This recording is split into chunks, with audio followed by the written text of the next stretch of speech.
एक ॿी अहम ख़बर खां के आगाह कयूं पिया। मीरपुर माथिले में हथियारनि जी स्मगलिंग कंदड़ अहम जवाबदार मुख़्तियार मुक़ाबले में मारिजी वियो आहे। SSP पारां ॼाणायो वियो आहे। मार्च वियल ॾोहारी जी सुञाणप मुख़्तियार नाले सां थी आहे। SSP सखर सिंघार मलक जो इहो चवणु आहे त टिनि जवाबदारनि खे गिरफ़्तार करे हथियारनि जी वॾी खेप हथ कई वई आहे। अहम ख़बर खे ॾियूं पिया। मीरपुर माथिले में हथियारनि जी स्मगलिंग कंदड़ अहम जवाबदार मुख़्तियार मुक़ाबले में मारिजी वियो आहे। मार्च वियल ॾोहारी जी सुञाणप मुख़्तियार नाले सां थी आहे।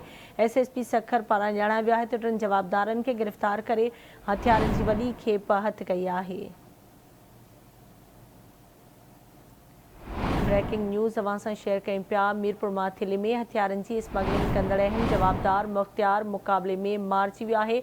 SSP पारां इहो ॼाणायो वियो आहे त मार्च वियल ॾोहारी जी सुञाणप मुख़्तियार नाले सां थी आहे।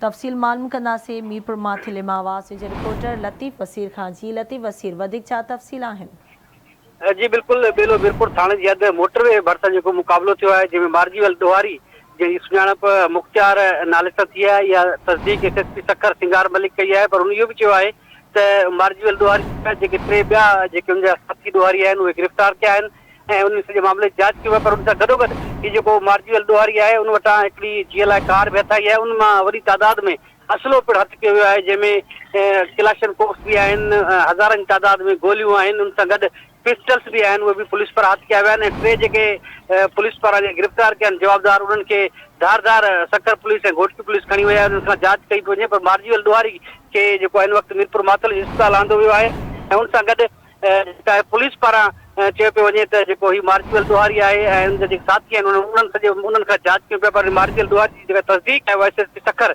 सिंगार मलिक कई आहे। जी ठीकु आहे, मुंहिंजी महिरबानी लतीफ़ वसीर अपडेट करण लाइ।